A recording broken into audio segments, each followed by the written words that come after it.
जबाबदारी आहे की इथल्या प्रस्थापितांनी स्वीकारली पाहिजे। आणि तुम्हाला मतदानाला तुमच्या निवडणुकीला आम्ही काय प्रचाराला लागतो रे? आम्ही फक्त तुमचा प्रचार करायचा आणि तुम्ही हे असला जातीवादपणा करायचा। हे जातीवाद जर बंद झाला नाही, तुम्ही बंद करणार नाही। आता 76 वर्ष झालं तुम्ही तो जातीवाद ठेवलेला आहे चालू। आम्ही या देशातले SC ST OBC नांदेड जिल्ह्यामध्ये जो दलिताचा हत्याकांड झाला त्या निषेधार्थ या ठिकाणी बारामतीतील बहुजन समाजाने निषेध मोर्चा आयोजित केला होता। आणि या मोर्चामध्ये जी घटना नांदेडला झाली त्याचा जाहीर निषेध या ठिकाणी करण्यात आला। ती नांदेडला तर ती घटना झालीच, पण आमच्या बारामतीच्या शेजारी जे एक गाव आहे माळवाडी म्हणून, त्या गावात म्हणजे बारामतीच्या शेजारी अकलूज, त्या अकलूजच्या शेजारच्या एका गावामध्ये आमच्या दलित महिलेला, मातंग महिलेचा अंत्यविधी रोखण्यात आला। कारण गावाच्या सार्वजनिक स्मशानभूमीमध्ये ती अंत्यविधी करायचा नाही।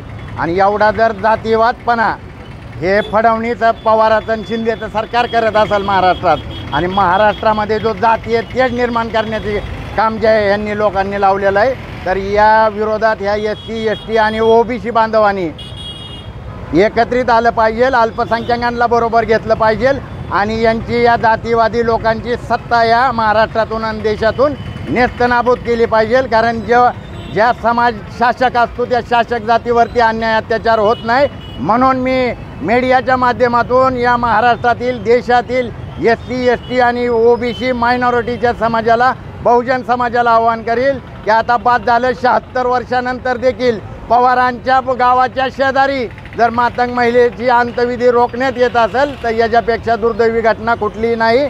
तुम्ही जर इतिहास बघितला तर महात्मा फुलेंनी जे आंदोलन सुरू केलं शाळा शिकवायचं, त्याला विरोध करायला मुसलमान नव्हता, त्याला विरोध करणारे या देशातले ब्राह्मणवादी होते। जे ब्राह्मणवादी आजही आरक्षणाच्या नावावरती भावाभावात गावगाड्यात भांडणं लावत आहेत। आमची लढाई, या सगळ्या SC ST OBCची लढाई ही एकमेकांबरोबर नसून इथल्या ब्राह्मणवादाबरोबर आहे। हा ब्राह्मणवाद या देशातून नष्ट करायचा असेल तर SC ST OBC मायनॉरिटीने एकत्र येऊन बहुजन समाज तयार केला पाहिजे आणि या देशाची आणि या महाराष्ट्राची सत्ता आपल्या हातामध्ये घेतली पाहिजे।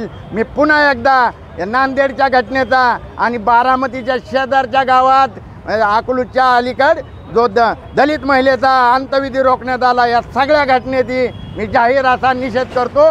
जय भीम, जय भारत। नांदेड जिल्ह्यातील बोरजुन्नी या गावामध्ये लखन भंडारी नावाच्या युवकाने त्या ठिकाणी असणाऱ्या मुलीवरती जो प्रेमविवाह केला आणि त्या प्रेमविवाहातून, जातीय अत्याचारातून त्या ठिकाणी त्या युवकाची हत्या करण्यात आली। त्याच्या निषेधार्थ आज बारामतीमध्ये आम्ही सर्व समाज बांधवांच्या वतीने या ठिकाणी जाहीर असा निषेध केलेला आहे। आणि या निषेधामध्ये आम्ही या ठिकाणी जे नांदेड जिल्ह्यामध्ये जो जातीय अत्याचार चालू आहे तो थांबावा, इथल्या दलित समाजाला संरक्षण मिळावं, या ठिकाणी असणाऱ्या त्या लखन भंडारेच्या कुटुंबाचं पुनर्वसन व्हावं, त्याला न्याय मिळावा, त्याच्या मारेकऱ्यांना फाशीची शिक्षा व्हावी आणि त्याची ती केस फास्ट ट्रॅक कोर्टामध्ये चालवावी, या मागण्यांसह आज आम्ही या ठिकाणी आंदोलन केलेलं आहे।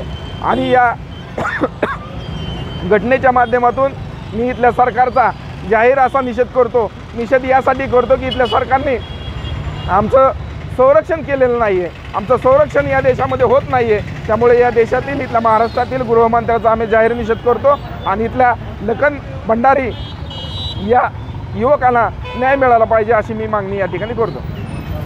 काल झालेल्या नांदेड मधल्या क्रूर हत्येचा मी प्रथमतः बारामती बहुजन समाजाच्या वतीने जाहीर असा निषेध करतो।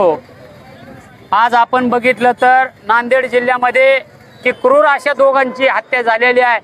निश्चितपणाने ह्याची शासनाने दखल घेऊन संबंधित ज्यांनी काय ह्या क्रूर हत्या केली त्या लोकांना शासन दरबारी फाशीची शिक्षा झाली पाहिजे, यासाठी आम्ही बारामतीमध्ये जाहीर असा निषेध केलेला आहे। त्याची सरकारने दखल घ्यावी एवढीच या ठिकाणी मी विनंती करतो।